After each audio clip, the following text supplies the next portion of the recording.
don't qualify for a prize.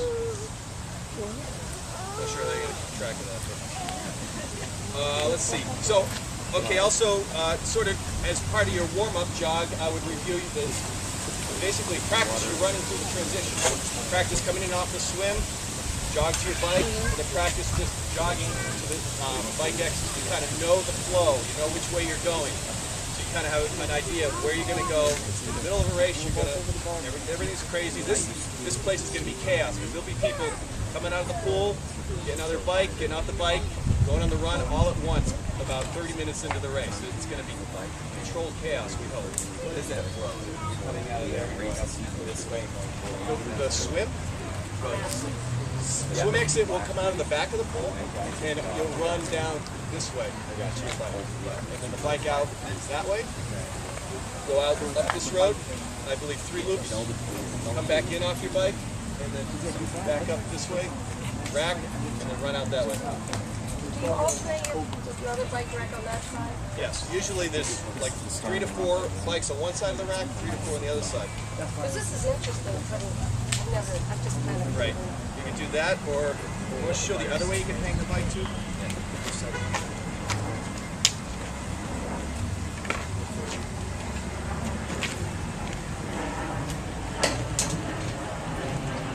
So you can hang it by the seat. Or if you have a kickstand, you can hang it by the kickstand, but it needs to be standing up pre-race, and once you come off the bike, it needs to be standing up.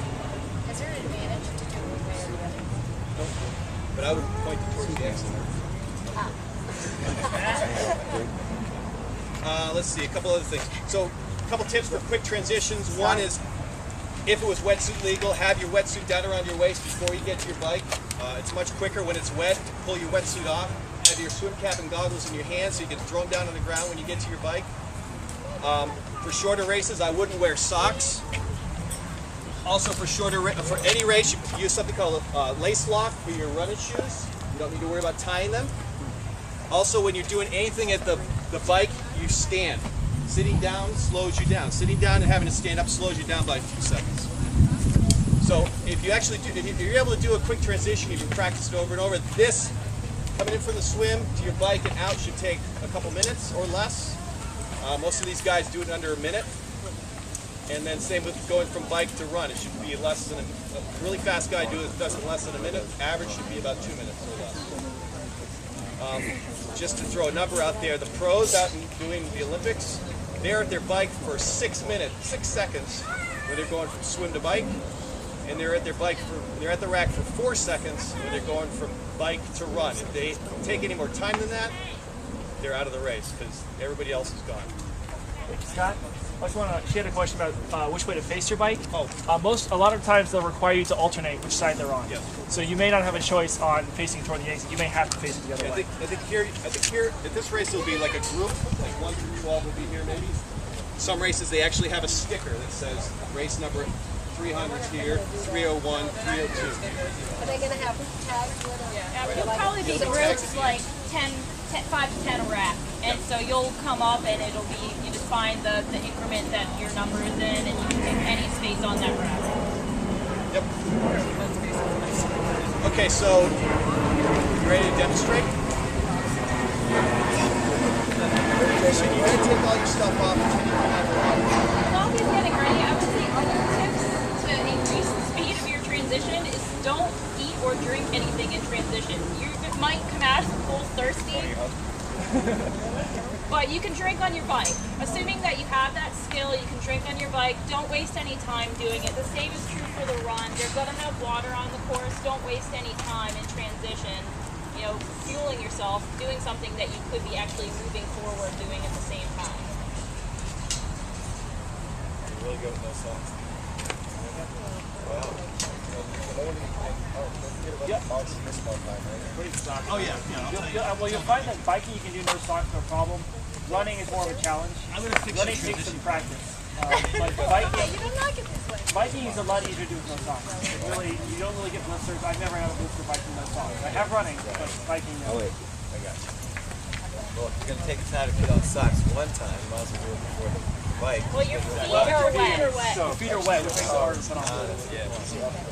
It also depends on how you're mounting your so now bike. that A I've lot of messed up people this have their transition shoes area. on their bike already. It's easier to run barefoot than it is with socks on. Socks just suck everything up on the ground. Okay, so we're gonna Kevin's coming out of the water. He's got his goggles and his swim cap off. He's got his race chip on his ankle. He's gonna come up. He's still standing. He's throwing his. Oh, somebody should be timing him. He's got his shoes on. Minute 10. He's got his race belt on with the number usually. Glasses, helmet. Key here: helmet strap is got to be clipped before you touch the bike. Okay.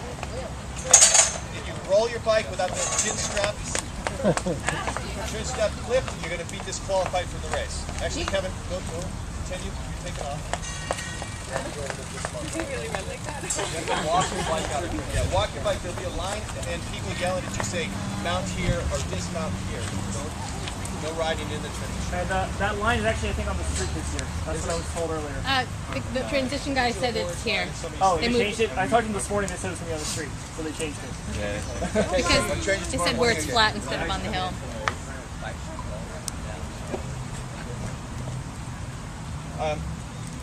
As you get more proficient on the transition, some people actually clip their bike shoes in the bike and try to put them on as they're going out on the roads. I wouldn't recommend that for your first race, but some people do that. Some people also unclip their shoes as they're coming off the bike and they dismount barefoot, running at about 20 miles an hour. They dismount barefoot and run right in. I usually dismount that way, but I always put my bike's shoes on at my bike. Okay, so now he's gone his 25 miles an hour around the race course. He's ready, dismounted. Coming back in. You can roll your bike. I can carry his bike instead of rolling. You didn't want to 20 miles on it. Oh, yeah.